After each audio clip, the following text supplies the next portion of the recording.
خداوند یکتا و مهربان، سلام و وقت بخیر خدمت تک تک شما عزیزانی که اکنون ما را بیننده هستین. قسمی که بر شما وعده کرده بودیم در ایام نوروز یک ویژه برنامه سمنک پزی ما بانوار بین خود راه اندازی کردیم که حتما مهمانان ویژه و خاصی می داشته باشیم در این برنامه که شما را حتما از طریق شبکه پیکان دعوت میکنیم در این برنامه ما که برنامه ما را بیننده باشید. خوشحال هستم که امروز با سه همکار خوب و دوست داشتنیم، شبنم جان، پریسا جان و عدیسه جان خدمت شما هستیم. ما سمنک را که قبلا گندم را که تر کرده بودیم امروز فکر میکنم که آماده شده. شبنم جان تا هنوز سمنک پخته کردی یا گندم تر کردی؟ تجربه هم داری یا نداری؟ بله، از سمنک پزی تجربه دارم و یک بار هم پخته کرده بودم، ولی در اوایل تجربه ما خیلی کمتر بود، ولی حالا شکر چندین بار که پخته کردیم، 2 یا 3 بار تجربه خیلی خوبی گرفتم و میتونم هم پخته کنم. میخوایم که با اتفاق همکاران بسیار خوب و دوست داشتنیم یک سمنک خوشمزه پخته باشیم. پس خوب است که ما امروز بریم این گندم بر شبنم جان عدیسه جان میتیم تا ای که از ماشین بکشن، از همون ماشین گوشت کشیده میشه میکشن، باز بعدا ما میگیریم هر چهار ما دست به یکی میکنیم و کارایش انجام میتیم و این سمنک شیریش میکشیم. بله شیریش میکشیم تا ای که آماده پخته کردن بسازیم.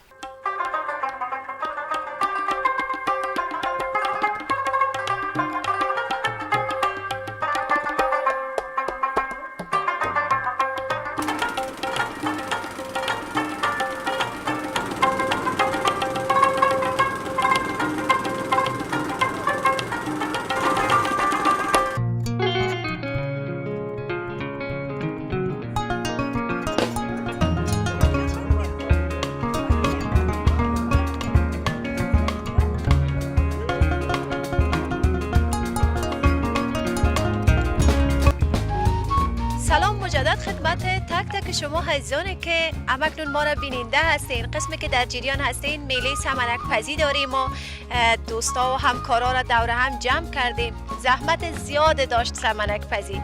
قسمی که دیدین اول امو گندم از ماشین کشیدیم، وقتی که سبز شده بود از ماشین کشیدیم و امو را شیریش با اتفاق همکارا یک جا گرفتیم و انداختیم داخل دیگ از صبح وقت که نه روشنایی شده بود و تا حالی که کم کم داره به قیام میرسه و آماده میشه. به حال مهمانان عزیز را دعوت کردیم که کم کم تشریف میارن و ما منتظر مهمانان ما هستیم تا ای که تمام مهمانان ما میاین. امروز نگفته نباید بانیم که بانو زلیخا هم با خود داریم در برنامه. شبنم جان در کنار ما است، موشا مبارز و مقسم پریسا جان، عدیسه جان. ایمان خانم قسم شور میده دیگه که ایمان جان چی آرزو کردی وقت دیگه شور دادی؟ آرزو روش میگه شریک کنین، خب باز بار آورده نمیشه. آرزو اول برای خود کردی یعنی بر تمام ملت، بر تمام مردم؟ خیر، آرزوی لمرانه هیله میده و چه په دې ورځو کې د سولې خبرې روانې دي، نو مال خدای وکړي چې سوله په خیر راشي او د خوشحالۍ سره سمنک جوړ کړو. بله عزیزان بیننده، آل یک همکار جدید ما که تازه با ما پیوسته، تازه به جمع پیکان پیوسته. پریسا جان یکی از بهترین همکاران ما هست که در مدت بسیار کم خود خیلی دوست نزدیک ما ساخته و خوشحال هستیم که پریسا را امروز با خود در جمع پیکان داریم. پریسا جان چی آرزو کردی برای؟ دیا جان، من هم خوشحال هستم که در جمع شما عزیزا هستم، در جمع بانوهای خوشکلام و زیبا. آرزوی ما به تمام هموطنان ما، به شما، به همه هموطنان ما است اتحاد و همبستگی به تمام ملت ما میخوایم، به تمام مردم ما میخوایم. سلام بر شما، سال نوتان مبارک. تشکر میکنم. اولا سلام تقدیم میکنم برای سال نو 1400 از صمیم قلب برتون تبریک میگم و همچنان از طریق تلویزیون پیکان بر تمام شهروندان شهر مزار شریف تبریک و تهنیت عرض میکنم. سلامت باشیم. ما هم خوشحال هستیم که در کنار شما هستیم. یکی از آرزوهایتان در این سال بگین که چی آرزو داره؟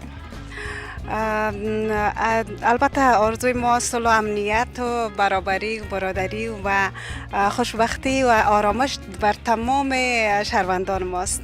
امیدوار هستم که یک سال خوب و خوش را آغاز شده باشند و در کنار از او ما بتونیم این سال یک سال برای خود پیش بینی بکنیم که به اون سال که آرزوی همین ما به اون سال برسیم، سال پایدار است. بله، هر سال ما تجلیل میکنیم در خانه سمنک خودمون. پس آهنگش هم خیاط داریم؟ بله. پس منتظر آهنگتان هستیم در میله سمنک پزی و تشکر که دعوت ما رو پذیرفتین و اینجا آمدین.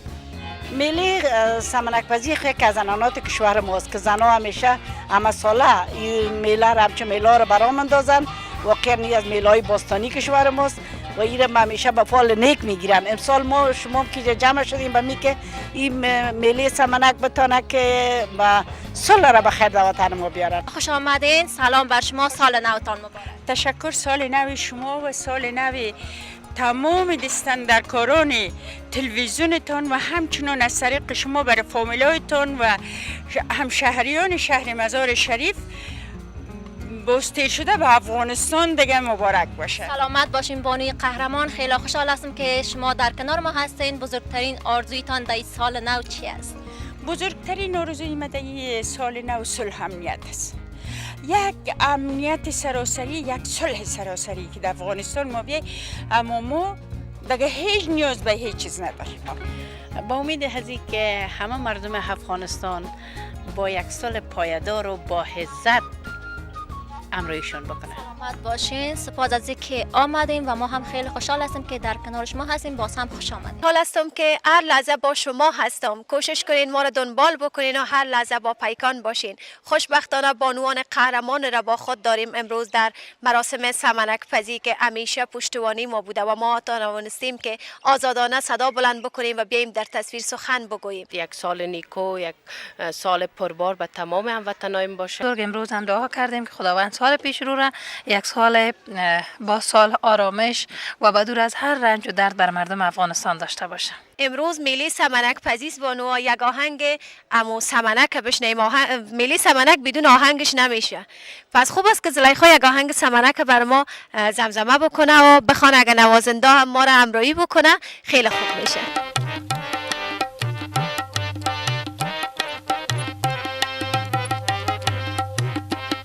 سمنک در جوش ما دبچه زنید، دیگران در خاک ما دبچه زنید.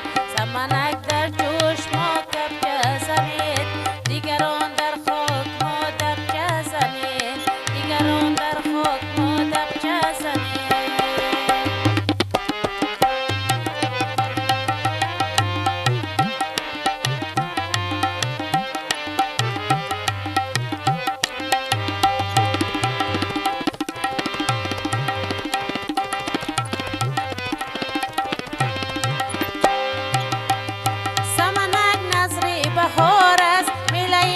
انتظار است این خوشی سال یک بار است، سال دیگر یا نصیب. سمنک نظر بهار است، میله شب انتظار است این خوشی سال یک بار است، سال دیگر یا نصیب. سمنک در جوش با کبچه زنید، دیگران در خاک ما دبچه زنید.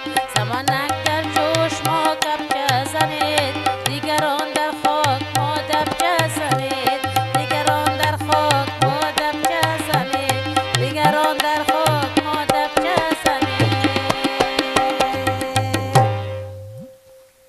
عزیزان بیننده، بعد از اینکه یک شبانه روز زحمت کشیدیم واقعا که حال میبینیم نتیجه کار ما به کجا رسیده. فکر میکنم همکارام کاملا خسته شده و مانده شدن از اینکه زیاد زحمت داره سمنک پزی و خوب است به مو زحمتش میارزه. واقعا که یک خیلی خوش‌طعم و خوشمزه هست. گوشو اولا بشقاب خود پر کرده دست خود گرفته که بان کس دیگه نگیره میشه برش نرسه. ما کشیدیم که دیا جان اول طعمش یک بار بچشه که چگونه است. هرچند سمنک میگه یخ شه و خوب مزهش تشخیص داده میشه که چه قسم است، اما اگرچند سمنک گرم است ساله بازم یک بار ما تست میکنیم که مزهش چگونه است. زحمات را کشتیم ما به اون میارزه یا نه. خوب است. خیلی دیا جان خود میچشی یا بعد دیگه هم کارا بتون؟ اول باید ما بچشم چون که ما بسیار بیقرار هستم که نتیجه کار ما ببینیم که بالاخره ما میبینیم که چه رقم شدن.